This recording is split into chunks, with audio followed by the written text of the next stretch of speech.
सुप्रभात, आदाब, नमस्कार। एक बार फिर सत्यम न्यूज की खबरों में आप सभी दर्शकों का बहुत बहुत स्वागत है। भदोही जिले की कुछ अहम खबरों को लेकर एक बार फिर हाजिर हूं मैं नसीर कुरैशी। खबरों की शुरुआत करते हैं रविवार की इस बड़ी खबर से। एक बार फिर भदोही जिले का मौसम तेजी के साथ बदलेगा। बेचैन करने वाली धूप के साथ गर्मी अपना सितम दिखाएगी। कभी कभी आंधी के साथ बारिश के आसार भी बताए गए हैं। शनिवार को ग्रामीण कृषि मौसम सेवा केंद्र भदोही ने जारी अपने मौसम बुलेटिन में बताया है कि आने वाले दिनों में भदोही जिले में दिन का तापमान 44 व रात का तापमान 27 डिग्री सेल्सियस तक पहुंच सकता है। तापमान में अचानक बदलाव के कारण आंधी के साथ बारिश के भी आसार बताए गए हैं। मौसम विभाग ने भदोही जिले के किसान भाइयों को सावधान रहने की सलाह दी है।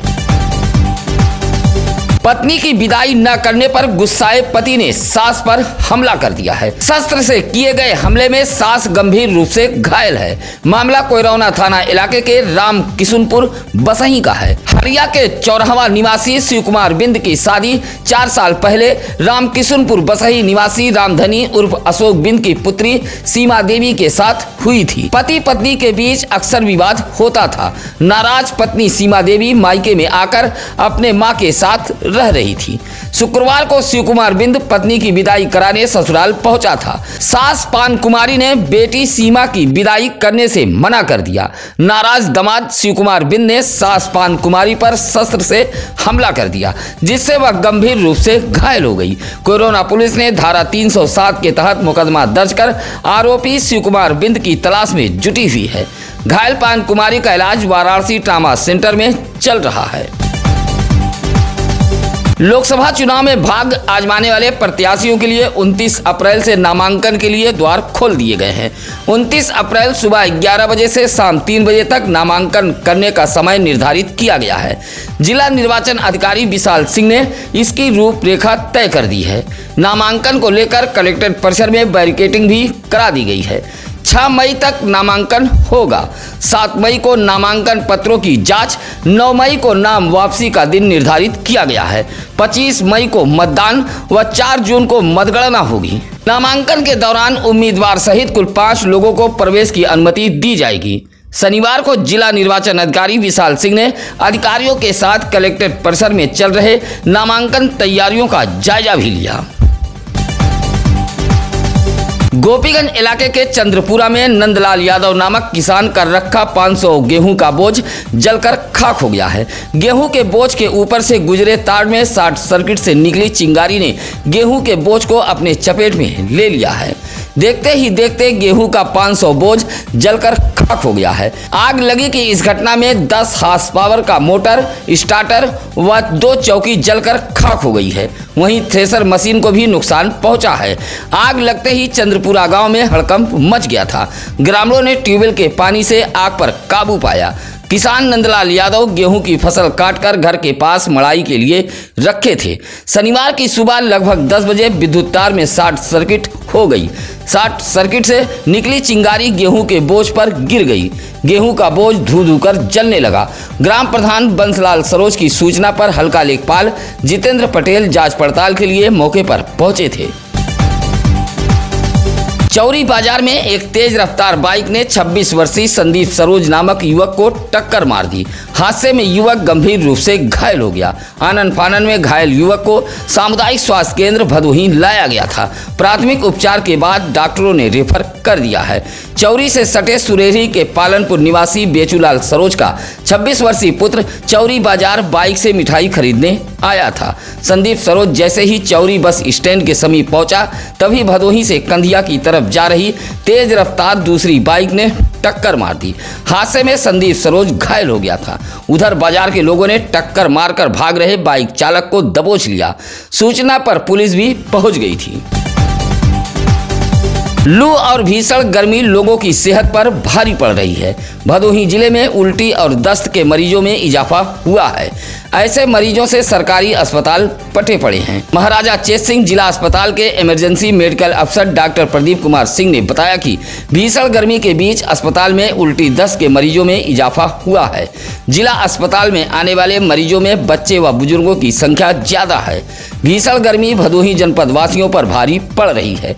डॉक्टर प्रदीप कुमार सिंह ने बताया कि तली भुनी चीजों और बासी खाना से परहेज करें। उल्टी दस्त की शिकायत पर ऐसे मरीजों को फौरन सरकारी अस्पताल में दिखाएं। शरीर में पानी की मात्रा कम न होने दें और हल्का भोजन लें। औराई के उगापुर ग्राम सभा के गौतम बस्ती में लगा इंडिया मार्का हैंडपंप गंदा पानी उगल रहा है। बस्ती के रहवासी लगातार ग्राम प्रधान व सचिव से शिकायत कर रहे हैं, बावजूद हैंडपंप ठीक नहीं कराया जा रहा है। दूषित पानी पीने से इस भीषण गर्मी में लोग बीमार पड़ रहे हैं। उगापुर गौतम बस्ती के राम आश्रय ने बताया कि इस हैंडपंप से 14 घर के लोग पानी पीते हैं, लेकिन पिछले काफी समय से यह हैंडपंप गंदा पानी उगल रहा है। हैंडपंप के समीप सोखता भी नहीं है। चबूतरा पूरी तरह क्षतिग्रस्त हो चुका है। हैंडपंप से बदबूदार पानी निकल रहा है, जिससे काफी दूर से पानी लाकर बस्ती के लोग प्यास बुझाते हैं। रामाश्रय ने जिम्मेदार अधिकारियों का ध्यान आकृष्ट कराते हुए हैंडपंप को ठीक कराए जाने की मांग की है। जर्जर विद्युत तार टूटकर गिरने से गेहूं की फसल जलकर खाक हो गई है। जर्जर विद्युत तार के चलते किसान का 350 बोझ गेहूं जल गया है। मामला चौरी थाना इलाके के बर्मा गांव का है। बर्मा गांव निवासी रमाशंकर मिश्रा उर्फ गोलू 2 बीघा खेत में बोए गए गेहूं को काटकर बोझ बनाकर खेत में रखे हुए थे।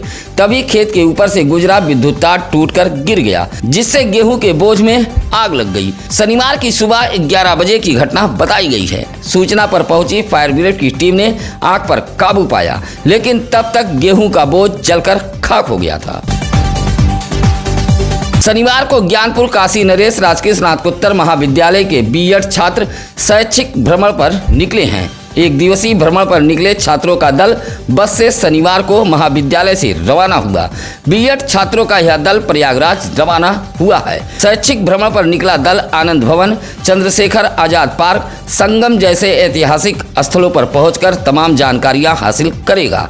रवाना होने वाले दल में महाविद्यालय के doctor Jaiprakash Sharma, doctor Sudhir Kumar Ranjan, doctor Monika Saroj, doctor Pradeep Upadhyay, Santosh Kumar Arya, Rajesh Yadav आदि मौजूद रहे। लोकसभा चुनाव के साथ साथ भदोही में कालीन उद्यमियों के चुनाव का भी बिगुल बज चुका है। एक और जहां निर्यातक भदोही के कालीन उद्यमी सरकार को बदलने की ताकत झोंक रहे हैं, तो वहीं लंबे समय से इस सीट पर कब्जा जमाए लोग दोबारा सीट हथियाने की जुगत में जुटे हुए हैं। आपको बता दें कि 1 मई से 8 मई तक कालीन निर्यात संवर्धन परिषद सीपीसी का चुनाव होना है। सीपीसी के इस चुनाव में अभी एक नया गुट तेजी के साथ उभरकर सामने आया है, जिसमें निर्यातक रवि पटौदिया, विनय कपूर, जाबिर बाबू अंसारी व सीपीसी के 2 पूर्व अध्यक्ष शामिल हैं। यह गुट दूसरे गुट पर भारी पड़ रहा है। कालीन निर्यातक भी इस बार कालीन उद्यमी सरकार को बदलने की हवा बना रहे हैं। सीईपीसी के प्रशासनिक समिति सदस्य के लिए 1 मई से मतदान होगा। 1 मई से 8 मई तक होने वाले सीईपीसी चुनाव को लेकर प्रत्याशी मतदाताओं को लुभाने में जुटे हुए हैं। देश में कुल 1776 निर्यातक मतदाता हैं। उत्तर प्रदेश में 1282 हैं, जबकि अकेले भदोही जिले में 1003 निर्यातक मतदाता हैं। भदोही जिले के निर्यातक मतदाता ही इस उद्यमी सरकार को बदलने की कुवत रखते हैं। सीपीसी के इस चुनाव में पुराने गुट के अलावा नया गुट तेजी के साथ उभरकर भदोही जिले में सामने आया है। नए गुट के आगे पुराने गुट के पसीने छूट रहे हैं। हालांकि सीपीसी के इस चुनाव में किस्मत आजमा रहे दोनों गुट के प्रत्याशी मतदाताओं को लुभा रहे हैं। सीपीसी का चुनावी बिगुल पूरी तरह बच चुका है। अधिकतर निर्यातक रवि पटौदिया गुट के साथ नजर आ रहे हैं। भदोही शहर के अजमुल्ला चौराहे पर फास्ट फूड की दुकान चलाने वाले अर्जुन सेठ नामक बाइक सवार युवक को इंदिरा मिल के मोरवा पुल के समीप रोककर कुछ युवकों ने पिटाई कर दी है। पिटाई से अर्जुन सेठ नामक युवक घायल हो गया है। चौरी के बरैला निवासी अर्जुन सेठ अजमुल्ला चौराहे पर फास्ट फूड की दुकान चलाता है। रात 11 बजे दुकान बंद कर वह बाइक से अपने घर बरैला जा रहा था। मोरवा पुल के पास बरैला निवासी बबलू व कुछ अज्ञात लोगों ने अर्जुन सेठ को रोककर पीट दिया, जिससे वह घायल हो गया है। अर्जुन सेठ की माता शीला देवी की तहरीर पर भदोही कोतवाली पुलिस ने घायल अर्जुन का राजकीय अस्पताल भदोही में इलाज कराते हुए बबलू सहित 2 अज्ञात लोगों के खिलाफ अलग अलग धाराओं में मुकदमा दर्ज कर लिया है। दहेज हत्या के आरोपी पति को गोपीगंज पुलिस ने गिरफ्तार कर जेल भेज दिया है। महिला अपराध पर गंभीर रहने वाली भदोही एसपी डॉक्टर मीनाक्षी कत्यान के निर्देश पर गोपीगंज पुलिस ने मुकदमा दर्ज कर 24 घंटे के अंदर आरोपी पति को गिरफ्तार कर जेल भेज दिया है। गोपीगंज पुलिस के मुताबिक तिवारीपुर में रेणु सरोज नामक एक विवाहिता का शव टीन सेट के नीचे चारपाई पर पड़ा था। मायके वालों ने पति अमर सरोज पर दहेज की मांग को लेकर बेटी की हत्या किए जाने का आरोप लगाया था। गोपीगंज पुलिस ने मुकदमा दर्ज कर आरोपी को गिरफ्तार करते हुए जेल भेज दिया है। गोपीगंज के अमवा माफी गांव के समीप वंदे भारत एक्सप्रेस ट्रेन की चपेट में आने से 50 वर्षीय एक अज्ञात व्यक्ति की मौत हो गई है। देर रात की घटना बताई गई है। दिल्ली से वाराणसी जा रही वंदे भारत ट्रेन जैसे ही अमवा गांव के समीप पहुंची तभी 50 वर्षीय यह अज्ञात व्यक्ति चपेट में आ गया और मौके पर ही उसकी मौत हो गई। अधेड़ की पहचान नहीं हो पाई है। फिलहाल मौके पर पहुंची गोपीगंज पुलिस ने शव को कब्जे में लेकर मोर्चरी हाउस सरपतहा भेज दिया है।